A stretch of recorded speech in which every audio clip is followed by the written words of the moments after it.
Bang bang. Double Bang Company.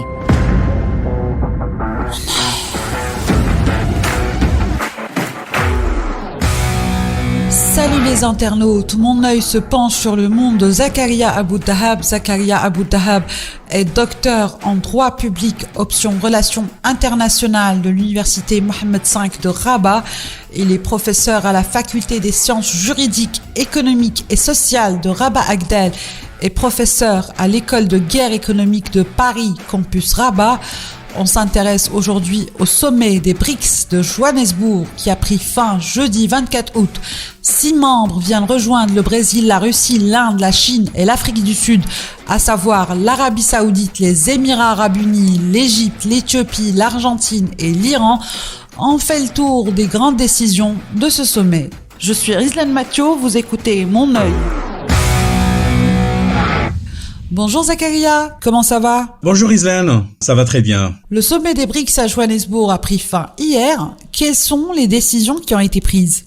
C'est un sommet, je dirais, historique, puisque d'abord, c'est le 15e sommet depuis le premier qui a eu lieu en 2009, c'était en Russie. Si on veut résumer, donc d'abord c'est un partenariat avec l'Afrique, donc on voit déjà que dorénavant il y a 3 pays qui font ou feront partie de ce groupement, en plus de l'Afrique du Sud, l'Éthiopie et l'Égypte, selon la décision d'hier. Et en même temps, la déclaration ratissait large, donc elle a traité pratiquement de toutes les questions au niveau des relations internationales, les questions économiques, les questions financières, les questions sécuritaires, les questions climatiques, les questions sociales, technologiques, etc., etc. C'est véritablement une feuille de route considérable, mais évidemment, la principale décision qui a été prise hier, c'est l'élargissement du groupe désormais qui va comprendre 11 pays à partir du 1er janvier 2024, en plus évidemment des 5 pays. On leur ajoutera donc l'Éthiopie, l'Égypte, comme je viens de le dire, et 2 autres pays arabes, à savoir l'Arabie Saoudite et les Émirats Arabes Unis, plus donc l'Argentine. Il est clair qu'aujourd'hui, il constitue une sorte de contrepoids à l'ordre international classique occidental, si vous voulez, ou américano-européen, et nous sommes dans des transformations qui vont certainement impacter le système international. Donc il passe de 5 à 11 membres. Qu'est-ce que ça va changer? Quelles vont être leurs forces? Quelles vont être leurs faiblesses?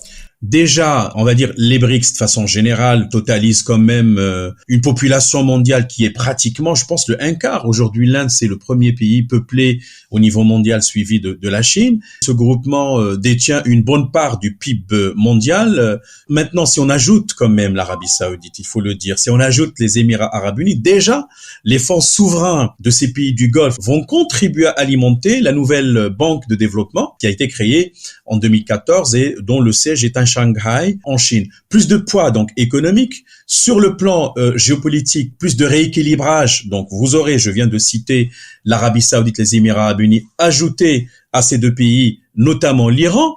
Et donc nous avons déjà au niveau du Moyen-Orient, si vous voulez, une sorte d'allié aux pays classiques des BRICS qui vont contribuer à remodeler la carte géopolitique de cette région qui est, on le sait, sujette à des convulsions géopolitiques. Et par ailleurs, l'Argentine, c'est quand même un pays émergent très important, puissance agricole de premier plan sur le plan, on va dire, sous-continental. Vous avez l'Éthiopie qui est un pays au rayonnement culturel, civilisationnel souligné.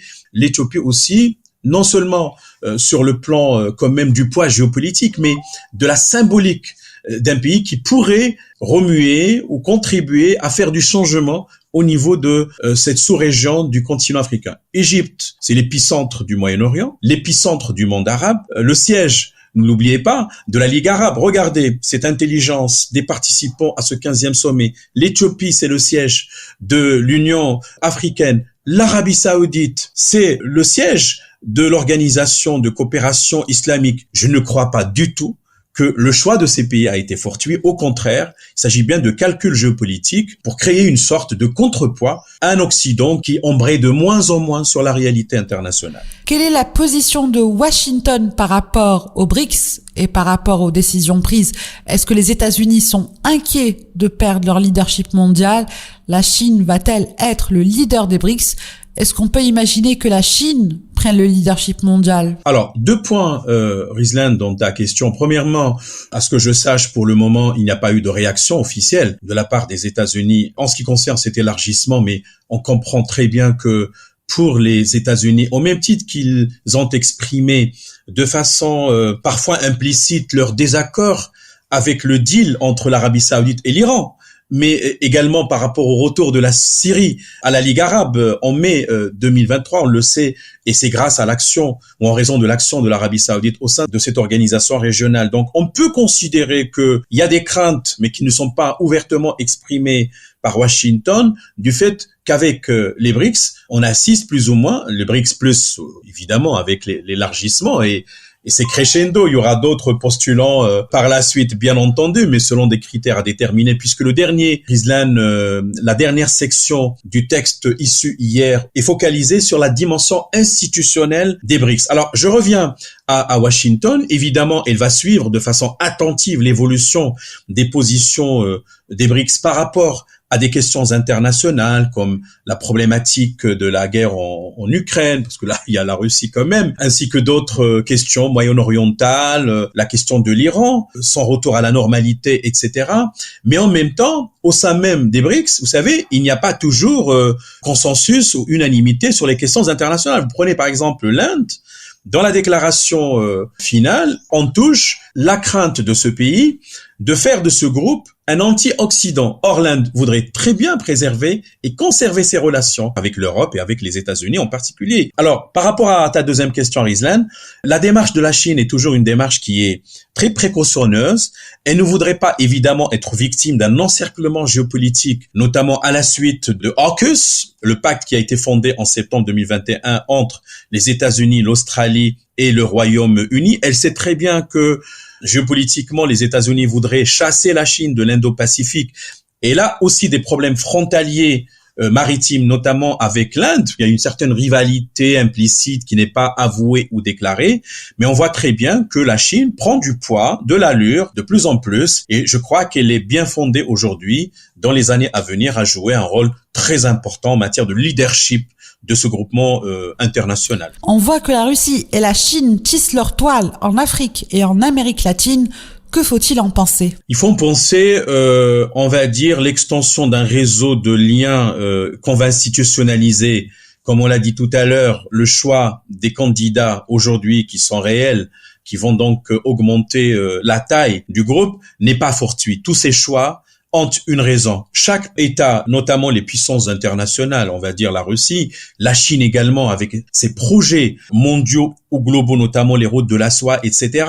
C'est-à-dire, quand on met cela en congruence, on voit donc très bien aujourd'hui que nous sommes face à des reconquêtes d'espaces stratégiques qui, initialement, soit étaient investis, soit pas suffisamment investis, notamment par les États-Unis. Quand même, aujourd'hui, il faut se poser la question sur la puissance américaine, si elle est encore réelle ou si elle n'est pas en déclin. Regardez l'Inde, je pense hier ou avant-hier, a lancé un engin sur la Lune, et cela coïncide précisément avec la clôture du sommet de Johannesburg, et même Modi, le fameux Prime Minister, le Premier ministre indien, l'Inde c'est une fédération, c'est un État fédéral si vous voulez, avait considéré que cela constitue une conquête non seulement pour l'Inde, mais également pour tous les pays du Sud. Et on voit très bien qu'on essaie d'utiliser non seulement la rhétorique symbolique par rapport à ce Sud global qui est une force émergente, mais également il y a une réalité, c'est que quand vous parlez de la Russie, vous parlez évidemment de Wagner, et avec hier ou avant-hier la mort de Prigojine, et Poutine même a adressé ses condoléances en considérant qu'il a joué un rôle très important dans la guerre en Ukraine, mais qu'il a commis des erreurs impardonnables,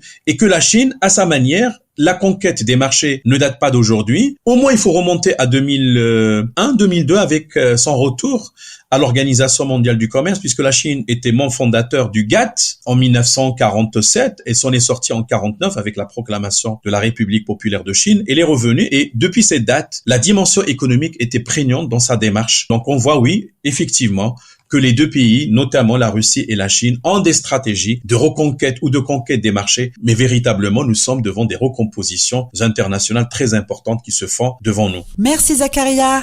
À bientôt. Merci Rizlan, avec plaisir. Merci à toutes et à tous de nous avoir suivis. Si vous avez aimé ce podcast, n'oubliez pas de le liker et de le partager. À bientôt. Ciao, ciao.